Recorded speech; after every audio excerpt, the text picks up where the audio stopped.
오늘 본문의 그 25장 마태복음 25장은 이제 세 가지 이제 비유가 나오죠. 그 비유는 다 종말에 관한 그 이제 비유입니다. 종말과 연관되어 있는데 여러분 뭐 열처녀 비유, 달란트 비유 다 잘 아실 거예요. 그리고 오늘 마지막 세 번째 이제 양과 염소 비유 우리가 너무나 잘 아는 말씀입니다. 그러니까 가장 연초인데 우리가 이 말씀을 통해서 무엇을 한번 묵상해 볼까 그것들을 한번 우리 같이 고민했으면 좋겠습니다. 여러분 홀로코스트 잘 아시죠? 홀로코스트에서 살아남은 사람들이 있지 않습니까? 한 600만 명의 유대인들이 죽었잖아요. 그렇죠? 근데 그 홀로코스트에서 살아남은 어느 한 사회학자가 연구를 했는데 그 논문을 썼는데 그분이 이타적인 인성이 존재할까?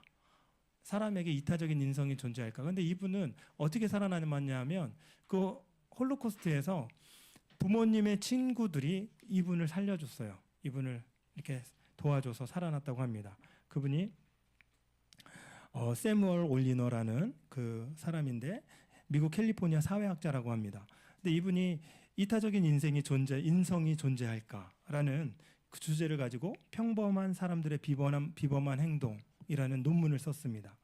근데 이분이 논문을 쓰면서 자신의 경험을 아마 토대로 이런 논문을 썼겠죠. 그리고 이분이 논문을 쓰면서 그 가스실에서 홀로코스트에서 가스실에서 유대인들을 도와준 230명을 찾아서 다 조사를 한 거예요. 조사를 했는데 그들은 도움을 주지 않은 사람들과 비교 분석을 다 하면서 혼란스러운 겁니다. 왜 혼란스러우냐면 다른 종교인들은 무관심했는데 기독교인들은 위험을 감수하면서 왜 그들을 도와줬을까? 이제 이런 결과가 도출이 된 거예요. 모든 기독교인들은 아니겠죠. 그러나 그 연구하는 230명 중에 그런 이제 결과가 도출이 된 겁니다. 또 있습니다. 예를 들면 어떤 사람들은요, 뭔가 그 사람에 대해서 동일시하는 사람들은 그들을 도와줬는데 동일시하지 않는 사람들은 도와주지 않는 거예요. 그 인성의 문제가 아니었던 거죠.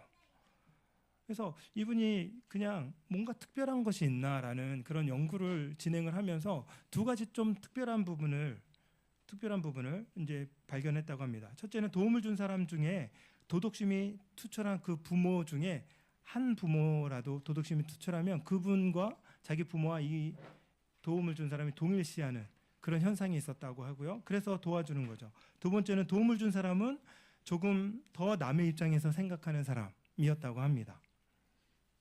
도움을 주지 않는 사람은 유대인이 자기와 다르다고 생각한 거예요. 근데 도움을 준 사람은 나와 똑같다고 생각하는 거예요. 종교가 다르고 뭐가 다 달라도 저 사람은 나와 똑같은 사람이라는 그런 인식이 있었다는 거죠. 근데 중요한 거는 동일시했다는 거예요. 동일시. 도움이 필요한 사람에게 도움을 주어야 마땅하다는 생각을 가지고 내가 저 사람을 도와줘야 된다는 사람, 그런 사람들이 도와줬다는 것이죠. 근데 이렇게 동일시하는 그런 모습들이 오늘 성경에는 분명하게 얘기하고 있습니다. 누가 동일시하냐면 예수님이 가장 소외된 사람들과 동일시하는 그런 모습들을 봅니다. 오늘 본문에서 중요하게 이 동일시하는 그 모습이 다뤄지는데요. 예수님은 40절에 이렇게 말씀합니다. 지극히 작은 자 하나에게 한 것이 곧 누구에게 한 것이다? 온유에게? 예수님께? 나에게 한 것이라. 그렇게 얘기하십니다. 지극히 작은 자를 자신과 동일시하는 거예요. 그래서 작은 자의 개념을 정말 명확하게 하는 겁니다. 작은 자란 스스로 자기가 도움을 줄 수 없는 그 사람이에요. 물론 사회적 약자일 수도 있죠. 사회적 약자일 수도 있고 뭔가 병들고 여기서 나온 여러 가지 이제 그 처지에 처한 사람, 굶주린 사람, 목마른 사람, 나그네 헐벗은 사람, 병든 사람, 옥에 갇힌 사람 뭐 여러 가지로 우리가 생각할 수 있을 것입니다. 그런데요, 이 사람들의 공통점은 스스로 구원할 수 없다는 거예요. 제가 코감기가 굉장히 심하게 들었는데 좀 불편하시더라도 이해를 해주시면 감사하겠습니다. 지극히 작은 자에게 이 모든 사람들의 공통점, 굶주린 사람, 목마른 사람, 나그네, 헐벗은 사람, 이 사람들은요 자기 스스로 그 상황에서 헤어나올 수 없는, 스스로 구원할 수 없는, 누구의 도움이 필요하면, 누구의 도움이 없으면 그 상황에서 다시 일어날 수 없는 그런 사람들입니다. 분명한 것은 성경은 그들이 왜 굶주렸는지, 왜 목마른지, 왜 나그네인지, 헐벗었는지, 어떤 병이 들었는지, 무슨 이유로 그렇게 옥에 갇혔는지 언급하지 않습니다. 그걸 설명하고 있지 않아요. 그냥 추측해 보면 예수님이 당신이 이 땅에서 겪은 상황들이었습니다.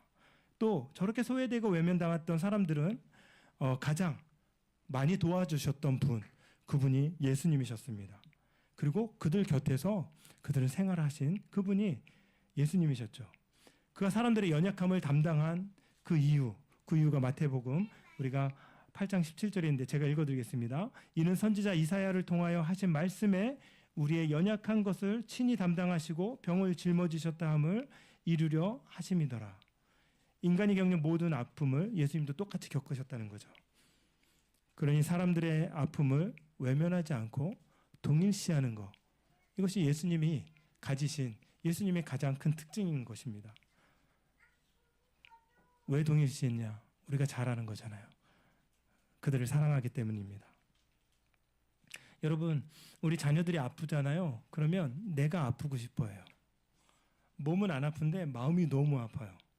우리 그 둘째 비유를 많이 했는데 제가 일을 많이 내요. 여기 쇄골도 한번 완전히 이제 부러진 적이 있는데 그때 제가 병원으로 데리고 가면서 막 눈물이 나는 거예요. 제가 대신 아팠으면 좋겠다라는 생각이 너무 많이 나는 거예요. 그러니까 내 아이가 다치면 화가 나잖아요. 막 그 화가 왜 나냐면 내가 아팠으면 하는 그런 화잖아요. 그러니까 자식이 아프면 부모는 내 자식과 동일시됩니다. 똑같이 연약한 인간들, 연약한 사람들의 고통, 그 고통들은요, 예수님이 같이 느끼시는 거예요. 왜? 예수님이 그 고통을 똑같이 느끼셨고 그 고통을 느끼시고 그 고통을 해방하기 위해서 이 땅에 해결하기 위해서 이 땅에 오셨기 때문에 그렇습니다. 오늘 본문에서도 예수님이 소외된 사람들과 자신을 동일시시키는 거예요. 임금이 대답하여 이르시되 내가 진실로 너희에게 이르노니 너희가 여기 내 형제 중에 지극히 작은 자 하나에게 한 것이 곧 내게 한 것이니라. 예수님은 작은 자와 자기와 하나라고 얘기하십니다. 성경에는 이런 예수님의 말씀을 뒷받침하는 여러 가지 사건이 나옵니다. 성도를 잡아 감옥에 가뒀던 사도 사울이었죠. 제가 사울을 참 많이 얘기하는데 이 사울이 예수님을 길에서 만나잖아요. 그때 예수님이 그렇게 얘기합니다. 예수님이 사울에게 그렇게 얘기합니다. 이르되 나는 내가 박해하는 예수라. 예수를 박해한 적이 없어요. 예수 믿는 크리스천들을 박해했잖아요. 수많은 사람들을 이제 사도 바울이 되기 전에 사울 때 예수를 따라다니는 사람들을 박해했잖아요. 그는 예수님을 박해한 적이 없습니다. 그럼에도 불구하고 예수님은 얘기합니다. 내가 박해하는 예수라. 예수님을 믿는 사람을 핍박하였는데 죽이는 데까지 그들을 내어놓았는데 나중에 보니 그들이 예수였습니다. 이후 회심한 사울은 사도가 되어서 온 세상에 복음을 전하죠. 지극히 작은 자에게까지 예수 그리스도의 복음을 전하게 됩니다. 예수님은요, 당신의 제자들, 당신의 사람들을 핍박하는 그 핍박이 나를 핍박한다고 보았어요. 그러니까 동일시하는 거죠. 여러분, 그래서 우리가 형제를 왜 사랑해야 되냐? 예수님의 그 형제 안에 있기 때문에 그 형제를 사랑해야 되는 거예요. 우리가 자녀에게 왜 복음을 전해야 되냐? 나중에 말씀드리겠지만 이 자녀가 옥에 갇힌 자들이요, 이 자녀가 헐벗은 자요, 이 자녀가 목마른 자이기 때문에 그렇습니다. 그리고 여러분이 헐벗었고 여러분이 목말랐고 여러분이 옥에 갇혔고 여러분이 그런 사람들이었기 때문에 예수님은 동일하게 우리와 동일시하셨고 우리를 구원해 주신 거죠. 그리고 또 우리에게 말씀하시는 거예요. 그들과 동일시해서 그들에게 하나님의 사랑을 베풀어라. 요즘 나라가 혼란스럽고 대형 사건이 많이 터집니다. 참 슬프고 안타까운 우리가 지난 주일을 보냈지 않습니까? 예, 정말 마음이 너무 아프더라고요. 여러분, 항공기 사고로 181명 중에 2명만 살아남았다고 합니다. 제일 꼬리에 이제 그 부분에 있었던 그 승무원들 2분이 살아남았어요. 그분들의 트라우마는 또 어떨까요? 야, 이분이 사는 게 사는 걸까? 저는 그 생각을 해봅니다. 다 죽었는데 나만 살아남았다는 그 죄책감 또 어떨까? 직접 눈으로 목격하고 사람들이 죽어가는 모습들을 본 그 사람의 고통, 그것 또한 남들이 이해할 수 없는 그런 고통일 것입니다. 또 179명의 그 가족들, 유가족들 있잖아요. 부모님이 천천히 아파서 천천히 이렇게 이제 연약해지셔서 돌아가시면 그 장례식장 가면 슬픔이 별로 없어요. 근데 어느 날 갑자기 돌아가시면 곡하는 소리가 엄청 많이 들립니다. 저희 아버님 소천하실 때 그랬어요. 제 아버님이 심장마비로 갑자기 소천하셨거든요. 새벽 한 4시쯤에 제 전화를 받았는데 새벽 예배 가려고 막 준비하다가 전화를 받았던 것 같아요. 그런데 갑자기 소천하시니까 온 가족, 온 친척이 다 너무나 큰 슬픔인 거예요. 하다못해 그 죽음에 대한 인식이 없는 우리 막내도 막 우는 거예요. 그 정도입니다. 그러니 정말 이렇게 멀쩡한 가족들, 여기에는 어린 자녀들도 너무나 많았고요. 또 외국에서 한국으로 또 결혼해서 오신 분도 있었다고 합니다. 너무나 사연이 많은 거예요. 이런 분들이 갑자기 생명을 잃었던 거죠.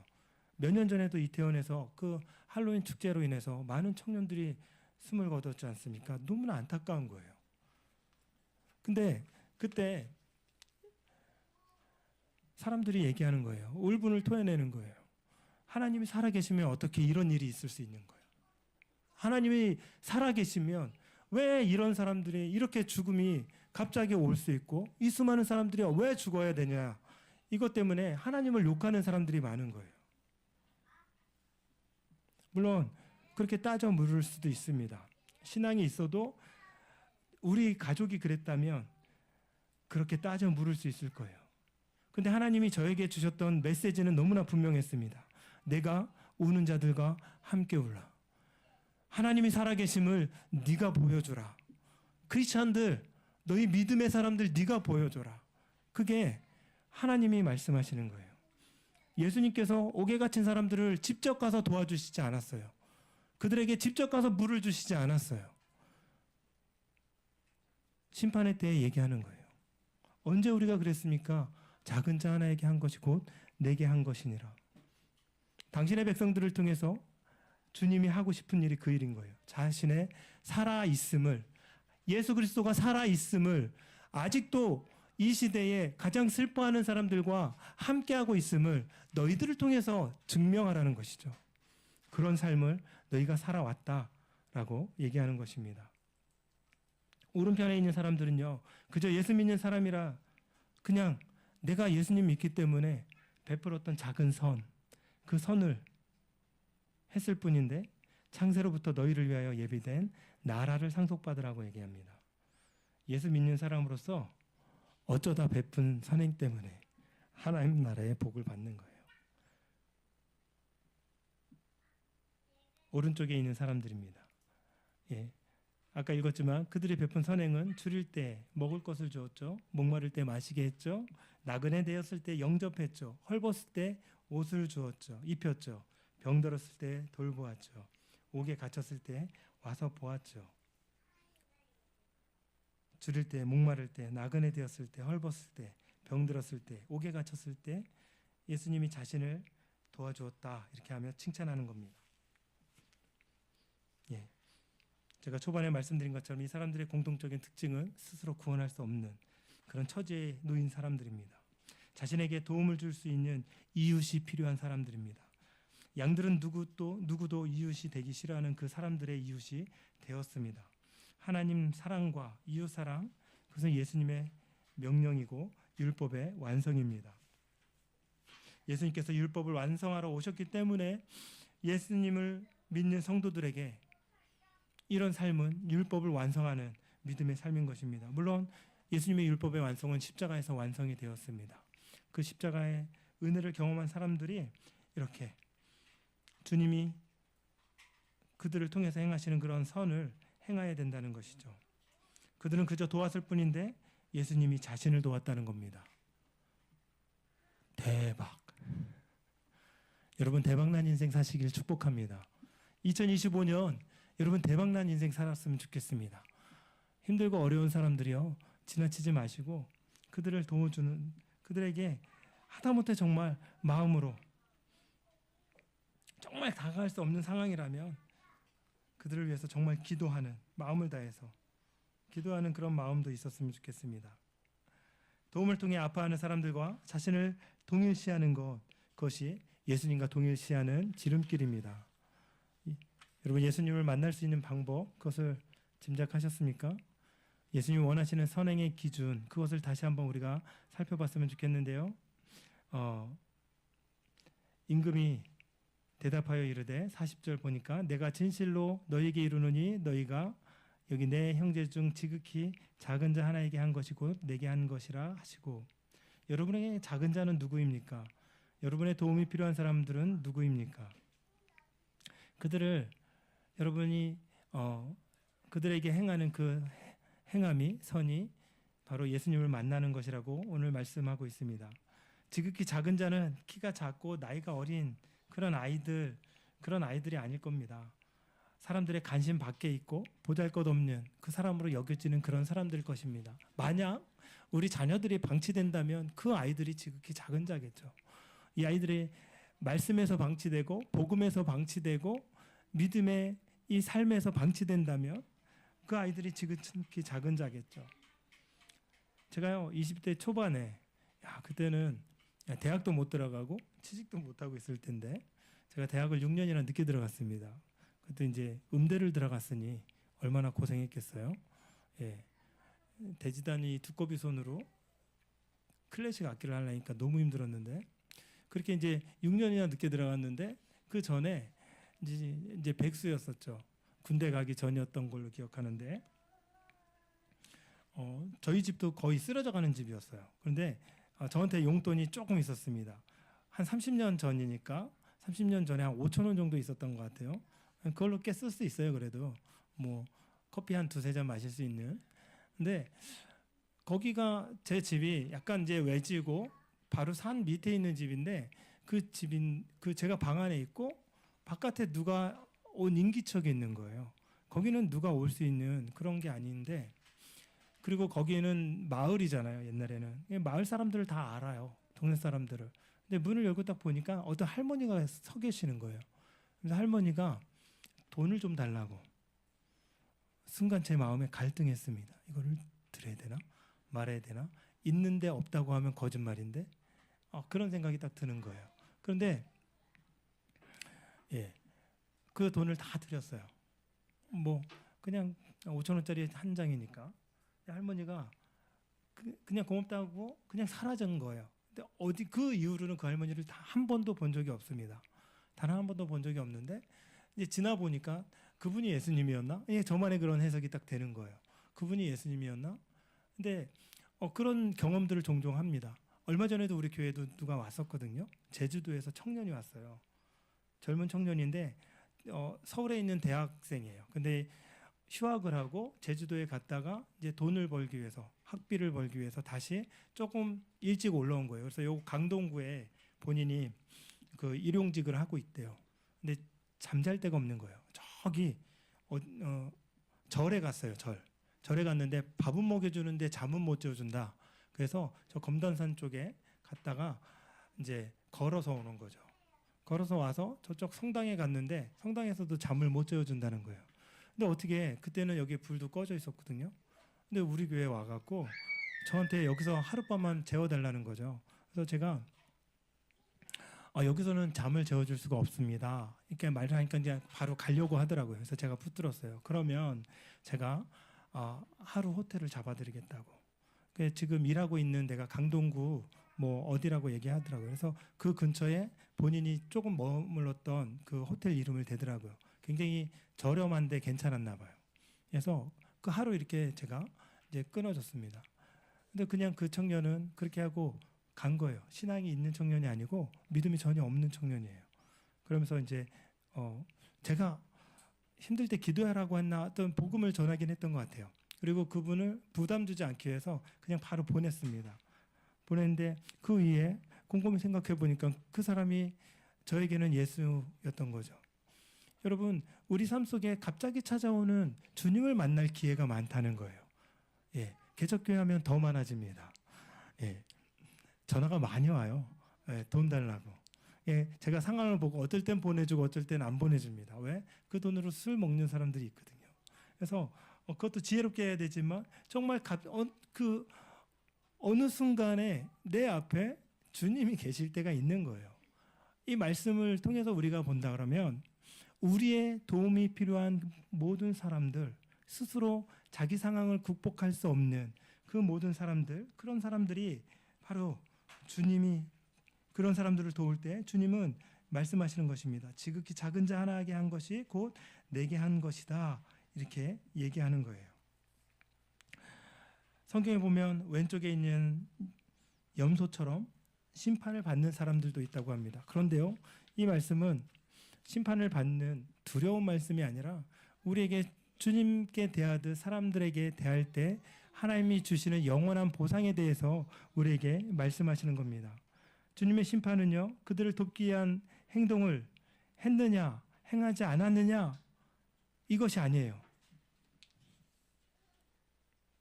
뭐냐면 주님의 심판은 그들을 돕기 위한 행동을 그냥 그 상태에서 멈췄느냐가 아니라 더 적극적인 거예요. 행동하지 않았기 때문에 주님이 심판하는 거예요.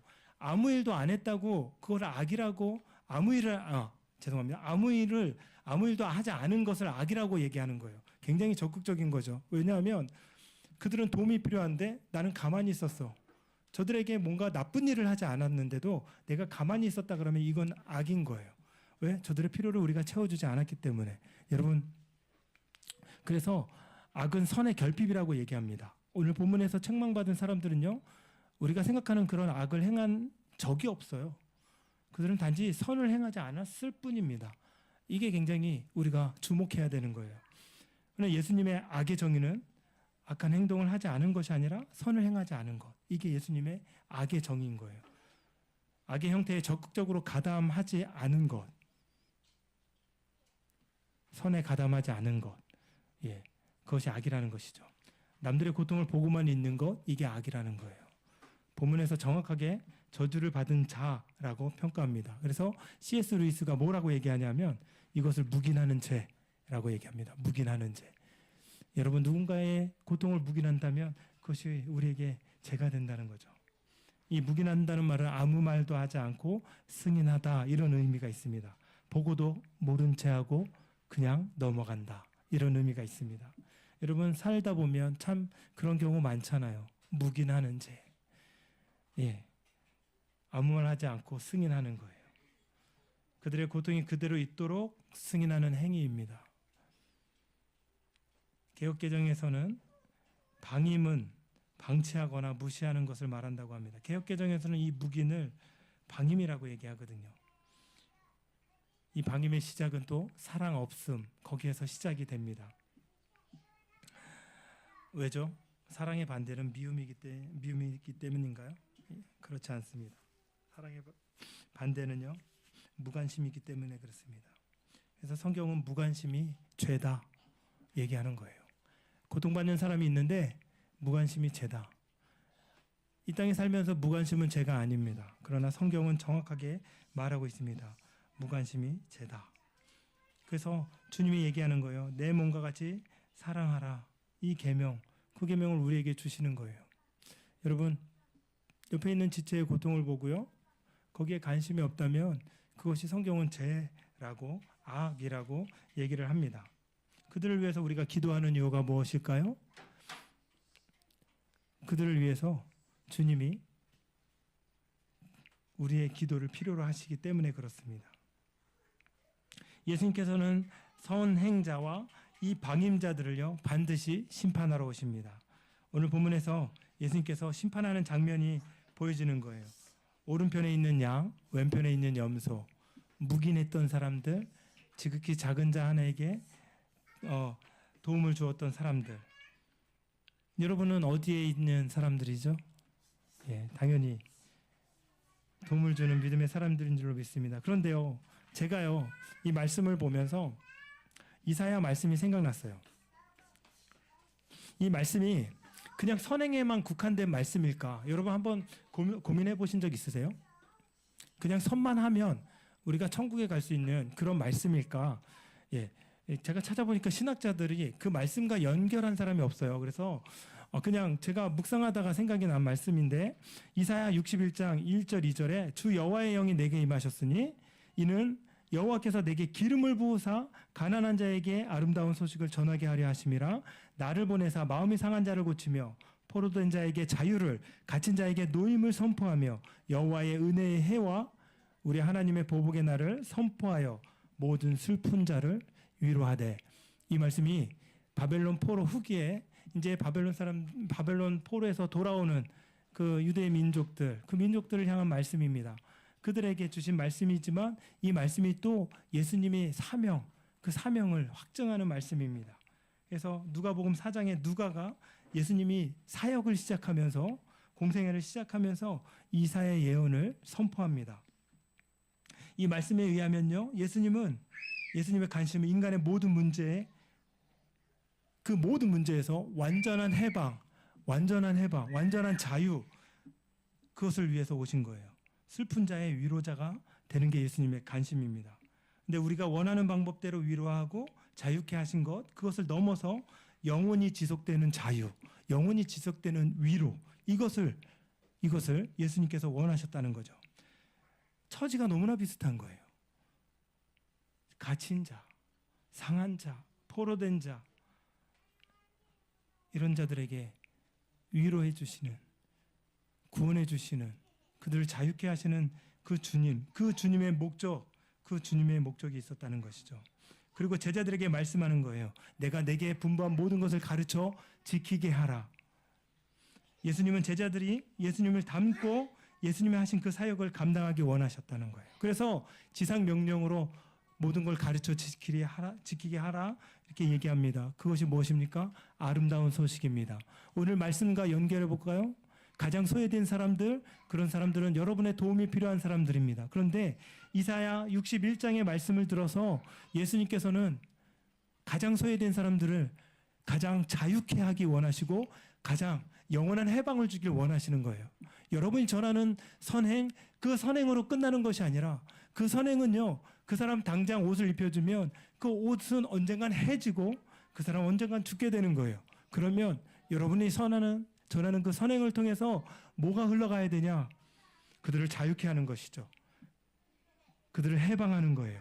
은혜의 해와 하나님의 보복의 날을 선포하며 모든 슬픈 자를 위로하는 그런 놀라운 은혜가 그 입술을 통해서 그 작은 자에게 행해져야 된다는 것입니다. 그래서 이사야 61장 1, 2절 이것을 통해서 예수님은 궁극적으로 해방과 구원을 가져다 주시는 그분이심을 우리가 고백하는 것입니다. 그러면 다시 마태복음 25장에 돌아오면 우리가 그들에게 주님의 해방과 구원을 전하는 믿음의 삶이 필요하다는 거예요. 우리의 역할은 그것입니다. 예수님을 알리고 그분을 통해 얻는 자유와 구원을 선포하는 것입니다. 지극히 작은 자를 돕는 것은요, 예수님의 사역과 사명을 이어가는 거예요. 예수님이 이 땅에 남겨두신 자기 백성, 여러분, 자기와 똑같이 살아가길 원하시는 거예요. 자신의 삶, 그 삶을 통해서 그들의 모든 고통 속에서 위로하고 자신처럼 십자가에 달리신 그 예수님, 그 주님의 복음을 전함으로 말미암아 그들이 지금 당장 옥에 갇힌 그 삶에서 해방되는 삶이 아니라 영원한 옥에서, 그 죄악에서 구원받기를 원하시는 주님의 마음이, 저는 이 말씀 속에서 그 마음을 볼 수 있는 것입니다. 새해 첫 주일입니다. 심판의 말씀을 왜 선포했을까 의문이 듭니다. 그러나 마지막을 생각하는 것은 정말 오늘을 소중하게 여길 수 있는, 그래서 청년들이 영정사진을 찍을 때 그 영정사진을 보고 지금을 더 소중하고 현실을 더 아끼며 가족을 더 사랑하게 살기 위해서 영정사진을 찍는 그런 마음과 똑같습니다. 여러분, 이것은 심판의 말씀이기도 하지만 지금 내가 어떻게 살아가야 될지, 2025년도에 내가 무엇을 하며 살아가야 될지 우리에게 도전을 줍니다. 그래서 이 미래가 지금 우리의 현재를 결정하게 되는 것이죠. 우리가 생각하기에 단순히 찾아가서 물을 주고 옷을 입히는 선행만으로 그 하나님 나라에 들어갈 자격이 있는 것이 아닙니다. 그들의 삶이 온전히 회복되고 해방되기 위해서 우리 예수 그리스도 그분을 전해야 되는 거예요. 예수님을 전하지 않는다면 그들은 여전히 온전한 해결을 얻을 수 없는 그런 모습인 채로 영원히 지옥 갈 수 없는, 나는 천국 가겠지만 그들은 어디로 가겠습니까? 그래서 우리의 관점은, 우리의 시선은 구원 얻을 그 사람들이 가장 작은 자라는 것입니다. 여러분, 가족 중에 작은 자들이 있고 심지어는 내 바로 옆에 작은 자가 있어요. 우리의 자녀가 구원을 받지 못했다면, 복음을 듣지 못했다면 그 자녀가 가장 작은 자인 것입니다. 여러분 삶이 그 작은 자를 찾아서 주님의 삶을 그들에게 살아내는, 그들에게 보여주는 믿음의 삶이 되길 축복합니다. 말씀을 마치겠습니다. 예수님의 십자가를 통해서 여러분은 참 자유와 해방을 경험하였습니다. 저와 여러분 모두가 마음이 상한 자요, 포로된 자요, 갇힌 자였습니다. 그런 우리를 십자가의 죽으심과 부활로, 그 죽음으로 끝나면 안 돼요. 부활까지 가야 됩니다. 그 부활로 이루신 구원의 수혜자가 되어서 우리가 참 자유를 얻은 것입니다. 그래서 마태복음 25장은요, 행함을 넘어서는 은혜로 인한 참 자유를 이전에 나와 같은 사람들에게 그리스도의 복음을 전하라는 그 말씀으로 이어집니다. 여러분이 2025년도의 삶이 그런 삶으로 살아냈으면 좋겠습니다. 그래서 오늘 말씀의 제목처럼 그렇게 예수님을 따라가는 그런 믿음의 삶이 되었으면 좋겠습니다. 예수님의 사명과 사역을 이어받은 믿음의 사람답게 소외된 사람들에게 그들의 필요를 넘어서 그들의 영적인 필요까지 채워주는, 그들에게 흉악의 걸박을 풀어주고 예수 그리스도를 통해서 그들에게 전혀 새로운 인생을 허락하는, 선물해주는 그런 삶을 살아가는 우리 말씀 심는 교회가 되길 축복합니다.